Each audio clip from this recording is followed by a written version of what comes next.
पूरा पंजाब निकल रहा है जी, लाहौर भी निकल रहा है और इंशाल्लाह ताला इस तरह निकलेगा कि इनको लग समझ जाएगी। देखिए ये जलसा खान साहब की रिहाई के लिए और महंगाई है जी, दो इशू है हमारे। पहले ये कहते थे कि इमरान खान यहूदी है, अब उधर कहते हैं कि ये पक्का मुसलमान है। ये जो काम कर रहे हैं ना, ये इनके अपने गले पड़ेगा, ये पूरी दुनिया में बदनाम हो रहे हैं। इनकी जो सो कॉल्ड गवर्नमेंट है इसका आखिरी वक्त है, ये जाने वाली है और नेक्स्ट गवर्नमेंट इंशाल्लाह पाकिस्तान तहरीक इंसाफ की होगी। अस्सलाम वालेकुम जी, आप देख रहे हैं जीएनएन और मैं हूं Tayyab Saladi. Opposition leader Punjab assembly Malik Ahmed Khan Bachar sahab हमारे साथ मौजूद हैं, इनसे बात करते हैं। अस्सलाम वालेकुम सर। जी वालेकुम सलाम। सर 8 सितंबर को जलसा होने जा रहा है, तो लाहौर से कैसे शिरकत होगी? और सुनने में आ रहा है कि इस्लामाबाद में जो है वो सज़ा भी है जलसा हुकूमत से इजाज़त लिए बगैर, तो कैसे जलसा कामयाब हो पाएगा? सर सज़ा का तो खैर क्या, वो इस किस्म के काम करते रहते हैं, वो कोई मैं नहीं समझता कि ये कानून कोई इस किस्म का है कि जिससे डरा जाए। तो बाकी जलसा पूरा पंजाब निकल रहा है जी, लाहौर भी निकल रहा है और इंशाल्लाह ताला इस तरह निकलेगा कि इनको लग समझ जाएगी। सही। खान साहब की रिहाई के लिए कोई मामलात मुज़ाकरात हो रहे हैं?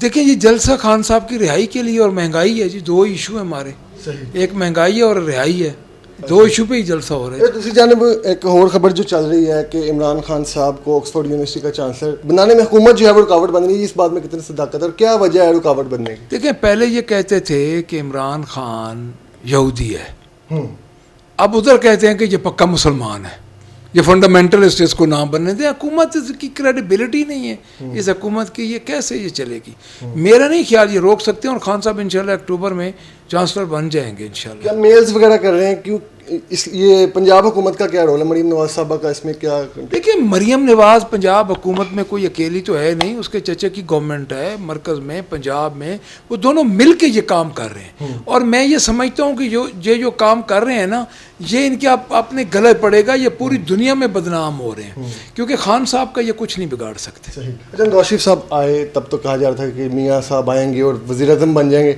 अब जो है वो उनकी वापसी की खबरें सुनने में आ रही हैं, इसके पीछे क्या वजह है? ये जितने लोग हैं ना जी, इनकी ये ख्वाहिश है कि मेरी अलग-अलग कुर्सियाँ हों, अलग-अलग ओहदे हो, ये ओहदों के भूखे लोग हैं। तो मैं नहीं समझता कि मियाँ नवाज शरीफ इस बात पे सेटिस्फाइड हैं, वो अपनी ज़ात के लिए सेटिस्फाइड थे।